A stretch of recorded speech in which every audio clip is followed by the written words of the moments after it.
15 अगस्त 1947 सिर्फ भारत की आजादी की ही तारीख नहीं है, बल्कि ये वो भी तारीख है जिसने दुनिया का नक्शा बदल दिया, क्योंकि उस दिन भारत से अलग होकर एक और नया देश बन गया था, पाकिस्तान। इस भारत पाकिस्तान बंटवारे के कई गुनाहगार हैं। कोई मोहम्मद अली जिन्ना को जिम्मेदार मानता है, तो कोई विनायक दामोदर सावरकर को। किसी के लिए इस बंटवारे के विलेन नेहरू और गांधी हैं, तो किसी के लिए अंग्रेज वायसराय लॉर्ड माउंटबेटन। लेकिन इस बंटवारे का जो असली गुनाहगार है और जिसने इस नए मुल्क पाकिस्तान का कॉन्सेप्ट दिया था, उसे न तो पाकिस्तान मिला और न ही मरने के बाद उसे पाकिस्तान की मिट्टी नसीब हुई, बल्कि उसकी जब मौत हुई तो किसी को कानो कान खबर भी नहीं हुई। और जब उसकी लाश से बदबू आने लगी, तब पता चला कि हिंदुस्तान से अलग पाकिस्तान का ख्वाब देखने वाला अब इस दुनिया से रुखसत हो गया है। नमस्कार, मैं हूं अविनाश और आप देख रहे हैं अनकट। भारत विभाजन या कहिए कि अलग पाकिस्तान का सबसे बड़ा जिम्मेदार माना जाता है मोहम्मद अली जिन्ना को। पाकिस्तान के लिए वो आज भी कायदे आजम हैं और पूरा पाकिस्तान बड़े एहतराम के साथ उनका नाम लेता है।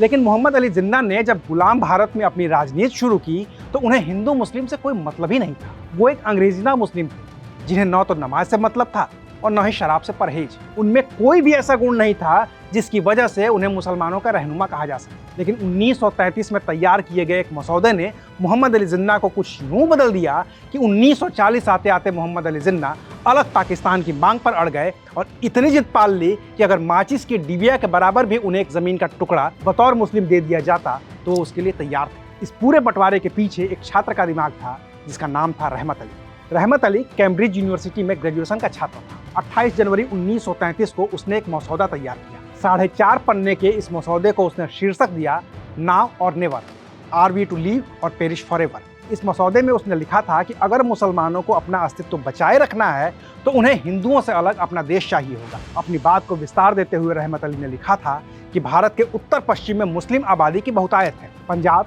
कश्मीर, सिंधु और बलूचिस्तान को मिलाकर मुसलमानों के लिए एक अलग देश बनाया जाए और उसका नाम पाकिस्तान रखा जाए। रहमत अली के दिमाग में पाकिस्तान का जो नक्शा था, उसमें आज का गुजरात, राजस्थान का कुछ हिस्सा, बिहार, पूरा पूर्वोत्तर भारत और आंध्र प्रदेश, तेलंगाना भी शामिल था। तब ये बात सिर्फ ग्रेजुएशन के एक छात्र के मसौदे तक ही सीमित थी और कहीं भी किसी भी जगह पर अलग पाकिस्तान का कोई जिक्र नहीं था। इस दौरान मोहम्मद अली जिन्ना भी भारत में न होकर ब्रिटेन में ही थे और वहीं पर अपनी वकालत कर रहे थे। लेकिन भारतीय मुस्लिम और खास तौर से अभी के उत्तर प्रदेश और तब के संयुक्त प्रांत के मुस्लिम चाहते थे कि मोहम्मद अली जिन्ना ब्रिटेन से भारत लौटें और उन मुस्लिमों की रहनुमाई करें।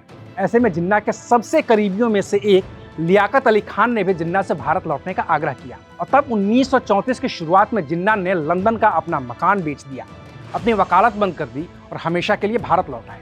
इस वापसी के बाद रहमत अली की मुलाकात जिन्ना से हुई और रहमत अली ने जिन्ना से अलग पाकिस्तान वाला मसौदा साझा कर दिया। तब जिन्ना रहमत अली की बात से सहमत नहीं हुए, लेकिन इस मुलाकात के दौरान कई ऐसे मुस्लिम नेता थे जिन्हें ये मांग अपनी राजनीति के हिसाब से मुफीद लगी और फिर तो धीरे धीरे अलग पाकिस्तान की मांग जोर पकड़ने लगी। जिन्ना की भी सहमति हो गई और फिर तो जिन्ना पाकिस्तान को लेकर इतने कट्टर हो गए कि उन्हें हर हाल में मुस्लिमों के लिए अलग देश चाहिए ही था। तो पाकिस्तान बन गया भारत का बंटवारा करके, और जो पाकिस्तान बना वो रहमत अली के प्रस्तावित पाकिस्तान से बेहद छोटा था। तो रहमत अली नाराज हो गए और भारत पाकिस्तान बंटवारे की प्रक्रिया में हिस्सा भी नहीं लिया, जाकर इंग्लैंड में ही रह गए। डोमिनिक लेपियर और लैरी कॉलिंस की किताब फ्रीडम एट मिडनाइट के मुताबिक 14 अगस्त 1947 को जब अलग पाकिस्तान बना, तो उस वक्त पहली बार पाकिस्तान का ख्वाब देखने वाले रहमत अली कैम्ब्रिज के हम्बरस्टोन रोड स्थित घर में अकेले बैठे थे। लेकिन पाकिस्तान बनने के 1 साल बीतते बीतते रहमत अली को भी ये समझ में आ गया कि अब जो बन गया, अब कुछ नहीं हो सकता। तो वो पाकिस्तान लौटे। इंग्लैंड में उनका जो भी कुछ था सब बेचकर आ गए लाहौर, और लाहौर आकर पाकिस्तान के कायदे आजम मोहम्मद अली जिन्ना और प्रधानमंत्री लियाकत अली खान के खिलाफ बयानबाजी करने लगे। मुस्लिमों को भड़काने लगे कि जिन्ना के जिद की वजह से पाकिस्तान छोटा रह गया, जबकि ये और बड़ा हो सकता था। यहाँ तक तो फिर भी ठीक था, लेकिन जब रहमत अली ने कायदे आजम जिन्ना को गद्दारे आजम कह दिया, तो लियाकत अली खान ने रहमत अली की सारी संपत्ति जब्त करने का आदेश देते हुए देश निकाला दे दिया। रहमत अली को वापस इंग्लैंड जाना पड़ा।